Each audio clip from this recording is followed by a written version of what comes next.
வணக்கம் friends, welcome back to Durgai YouTube channel. நம்ம இன்றைக்கி இந்த வீடியோவில் ஒரு இன்ட்ரெஸ்டிங்கான பதிவு தான் பார்க்க போகிறோம். இது பார்த்திங்கன்னா கண்டிப்பாக பயனுள்ளதாக தான் இருக்கும்.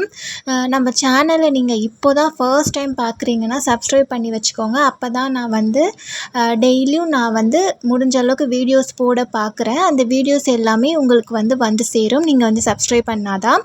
சரி, வாங்க இப்போ வீடியோக்குள்ளே போகலாம். நம்ம இன்றைக்கி என்ன பார்க்க போகிறோம் அப்படின்னா, விளக்கு நான் சொல்கிற அந்த 3 பொருளை நீங்கள் ஏற்ற தீபமில் நீங்கள் டெய்லி நீங்கள் தீபம் ஏற்றுவீங்க இல்லையா, அந்த தீபத்தில் நான் சொல்ல போகிற இந்த 3 பொருட்களையும் நீங்கள் அந்த தீபத்தில் போட்டுட்டு அதுக்கப்புறம் நீங்கள் தீபம் ஏற்றி பாருங்களேன். உங்களுக்கு டிஃப்ரென்ஸ் கண்டிப்பாக அதிகமாக இருக்கும். நம் எல்லாருமே பார்த்திங்கன்னா வீட்டில் தீபமானது ஏற்றுவோம். சிலர் பார்த்திங்கன்னா காலை மாலை இருவேளையுமே தினமுமே ஏற்றுவாங்க. சிலர் பார்த்திங்கன்னா காலையில் மட்டுமே தினமுமே ஏற்றுவாங்க. சிலர் மாலை வேளையில் மட்டுமே தினமுமே ஏற்றுவாங்க. சிலர் பார்த்திங்கன்னா வெள்ளிக்கிழமை மற்றும் செவ்வாய்க்கிழமைகளில் ஏற்றுறது வழக்கமாக வைத்திருப்பாங்க. நான் சொல்ல போகிற இந்த 3 பொருளையுமே நீங்கள் விளக்கேற்றும்போது உங்களோட தீபத்தில் உங்களோட விளக்கில் பயன்படுத்தி ஏற்றும்போது அதுக்கான பலன் பார்த்திங்கன்னா கூடுதலாக இருக்கும். நீங்கள் என்ன பண்ணணும்னா, நாணயம் இருக்கு இல்லையா, ₹1 நாணயம் இல்லைனா ₹5 நாணயம் இல்லைனா ₹10 நாணயம், இதை இந்த 3த்தில் ஏதாவது ஒரு நாணயத்தை பார்த்திங்கன்னா நீங்கள் ஏற்ற விளக்கு இருக்கு இல்லையா, அந்த விளக்கில் பார்த்திங்கன்னா நீங்கள் இந்த நாணயத்தை நீங்கள் போற்றணும். அப்புறம் பார்த்திங்கன்னா நீங்கள் உங்கள் வீட்டில் பார்த்திங்கன்னா பச்சை கற்பூரம் இருக்கும் இல்லையா. பொதுவாகவே இப்போலாம் எல்லாருமே பூஜை அறையில் பச்சை கற்பூரம் வாங்கி தான் வச்சுருக்காங்க. எல்லாரது வீட்லேயும் நிறைய பேர் வச்சுருப்பாங்க பச்சை கற்பூரம். உங்கள்கிட்ட இல்லைன்னா நீங்கள் நாட்டு மருந்து கடைகள், அருகில் இருக்கக்கூடிய நாட்டு மருந்து கடைகளில் இருக்கும்.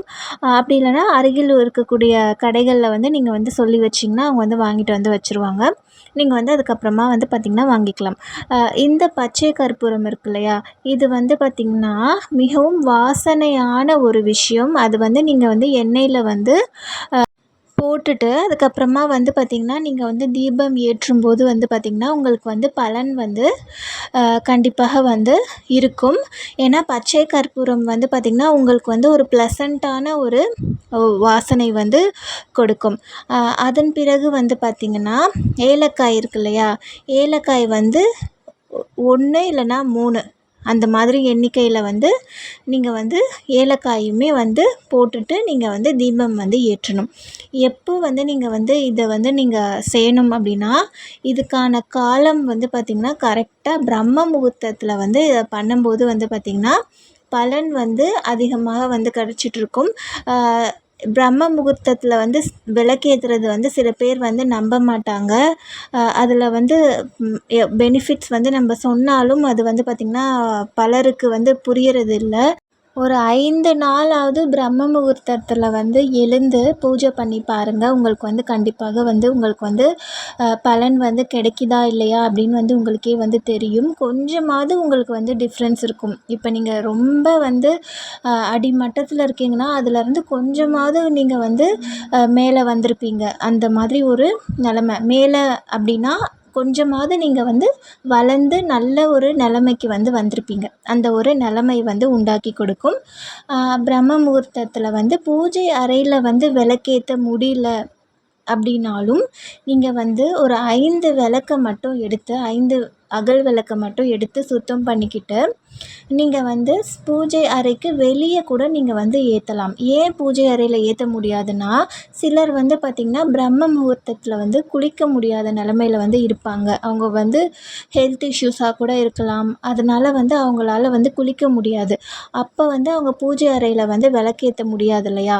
அப்போ என்ன பண்ணலாம்னா, பூஜை அறைக்கு வெளியே அந்த தட்டு இருக்கு இல்லையா, ஒரு தட்டு எடுத்துக்கோங்க. ஒரு பித்தளை தட்டு இல்லைன்னா உங்களுக்கு என்ன தட்டு, செரமிக் தட்டு எடுத்துக்கலாம். உங்கள் இஷ்டம் தான். பித்தளை இல்லைன்னா செரமிக் தட்டு எடுத்துக்கிட்டு அதில் இந்த 5 அகல் விளக்கு வச்சுட்டு அதில் எண்ணெய் ஊற்றி திரி போட்டு நீங்கள் ஏற்றணும்.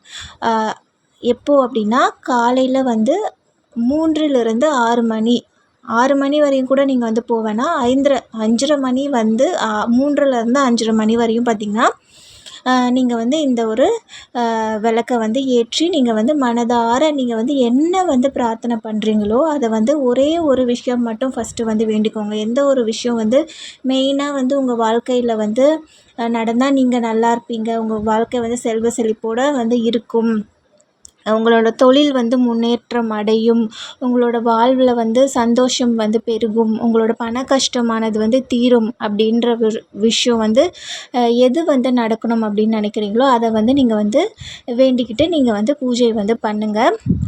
இந்த பூஜை வந்து பண்ணும்போது நல்ல பலன் வந்து கிடைக்கும். அடுத்தவர்கள் வந்து கெட்டுப்போகணும் அப்படின்ற ஒரு எண்ணம் வந்து எப்போதுமே வந்து இருக்கக்கூடாது. அப்படி இல்லாமல் இருந்தால் மட்டும்தான் நம்மளால் நல்லா இருக்க முடியும். முடிந்தவரை எல்லாரும் நல்லா இருக்கணும், நல்லவர்கள் நல்ல உள்ளங்கள் படைத்த அனைவருமே நல்லா இருக்கணும் அப்படின்னு வந்து வேண்டிக்கோங்க. நன்றி, வணக்கம்.